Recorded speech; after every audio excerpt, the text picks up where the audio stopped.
Hello, my name's Mark Arnold from Urban Saints, and this session is called Supporting Families, Understanding and Supporting Practically and Pastorally Families of Children and Young People with Additional Needs. This session will provide you with a starting point to better understand some of the challenges that families of children and young people with additional needs encounter. It includes looking at navigating the diagnosis, a key time in the life of a child and the family that they're a part of.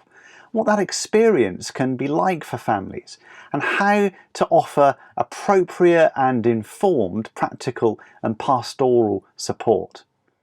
So let's jump on in and start with that key moment for many families, which is around the point of diagnosis of an additional need or disability for their child. Pre-diagnosis, there can be all kinds of worries and uncertainties that families can have, questions that they're looking for answers for, and of course they'll be looking to the professional community that they're engaging with to try and get those answers. But for us, journeying with them, being a listening ear, being willing to just sit with them and hear what they're saying and let them articulate their worries and concerns can really help them during that difficult time. Some families never get a diagnosis for their child, and that can be particularly difficult too. And again, a journey that perhaps we can go on with them so that they don't face that journey alone. But many families do receive a diagnosis for their child. That can happen pre-birth, it can happen at birth, or at any stage in the development of that child or young person. But whenever that diagnosis arrives, and no matter how prepared as families we might feel that we are, it still comes as a great shock. We realise that we're not really prepared for that news at all, and it can fill families with all kinds of fears and uncertainties as all the things that they had hoped for their child's future are changing in that key moment. And again, being alongside families at those difficult times and helping them can help them to navigate what most families go through in those circumstances, which is that cycle of grief that can sometimes overwhelm families and can just spiral them into those feelings of denial, maybe of anger, as they rage about the situation for their child and themselves, bargaining as they look to try and find a way of changing the narrative that they're living through. Maybe they'll enter that fourth stage of depression, just feeling the weight of it all and how heavy that can be, and seemingly no way to get through it.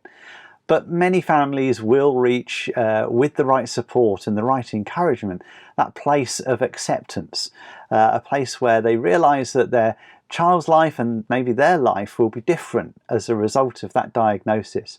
But it can be a good life, and with the right support they can make a really good life together.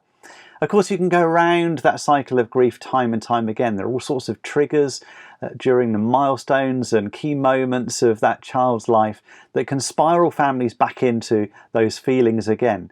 But with the right support, they can come through to that point of acceptance, and each time they go round that cycle, it builds some resilience and builds some experience in them that's helpful next time.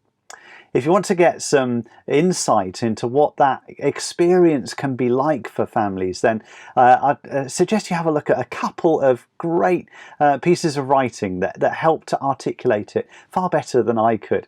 One is a short story, it's only a couple of pages long, called Welcome to Holland, and it's written by Emily Pearl Kingsley. It was written back in the 80s, but just as relevant today, and a great way of explaining those feelings that families can have on the diagnosis of an additional need or disability for their child. And the other is an extract from the brilliant book The Life You Never Expected by Rachel and Andrew Wilson, and there's a chapter in that called The Orange. And if you manage to get a look at that, it's a brilliant way again of helping to explain that story. But what can we do to practically and pastorally support families during these difficult times and throughout the life of their child or young person. Lots of things that we could look at and explore, and in the short time we've got here, really we can only reference them. But I'll explain at the end of this talk ways in which you can access more information about the things that we've been looking at. Maybe you could provide one-to-one support for the child or young person from that family, so that the parents or carers of that child can get access to other things that are going on at church whilst their child is supported in the children's or youth work by a one-to-one support person. Having a little team of one-to-one supporters or buddies can really help families to just get a bit of a breather from the ongoing day-to-day care duties for their child, and just give them an opportunity to embrace church for themselves rather than being there just to support their child. Maybe offering respite support could be something that your church could do. At the moment, during lockdown, that's pretty hard, but as things start to open up, having a little team that could be willing to go and provide some childcare for a family, so that they could perhaps, a parent or parents could just go out and meet some friends and just get a little bit of a breather from those caring responsibilities. That can really make a big difference. Maybe organising a drop-in event for families of children with additional needs to come together, to share their stories, to share their experiences, maybe to form friendships that can be supportive and can continue to be a source of help for them as they continue with the journey with their child or young person. It might even just be as simple as offering to help with some of the everyday tasks that families need to do. Seeing if there are ways to get some shopping in for them, or to pick up prescriptions, or just some of those day-to-day activities that sometimes can be overwhelming. Dropping a meal round for a family so that they can just for once not have to worry about trying to pull together a meal at the end of the day. They can spend a bit more time focusing on their family. How about thinking about the link between disability and poverty? There are great links between the two. Of households that are on or below the UK poverty line, half of them include a disabled person. That might be an adult, but it could also be a child, and often family members have to reduce hours or give up work because of the caring responsibilities they have for their disabled child. So pointing families in the direction of Christians Against Poverty, or the Citizens Advice Bureau, places where they can get financial support and information and advice. Maybe going to meetings. Lots of families with children with additional needs will have all kinds of professional meetings, health, education, social services meetings. Offering to be a friend to go with them to those meetings can really help and give a bit more confidence to families, as they can sometimes find those meetings really daunting. Always remember family members that can sometimes get a little bit overlooked or it be in the margins in these family situations. Siblings, for example, other brothers and sisters of the child or young person with additional needs. Often they can find that life's really hard for them. So signposting them towards organisations like SIBS, who provide a wide range of support for brothers and sisters of disabled children. Dads can be another group that can be a little bit on the margins here sometimes. So linking them in with groups like the Dad's Fire Circle or Take 5 and Chat for Dads, then those are places where dads can gather together and share their stories and experiences and mutually support each other.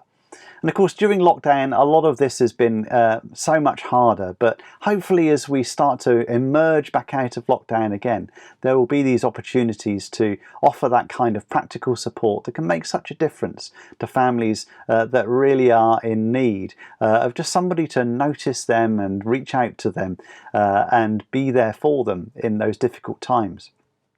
Pastoral support that can go alongside that includes ways in which we ensure that families get spiritual feeding and development for themselves. So whilst that one-to-one team is looking after their child, make sure that they are able to Get involved in stuff that's going on in church. Maybe that respite team could be there to come round and do some childcare whilst the family are able to come and join in with a Bible study or some other activity that's going on at church as well.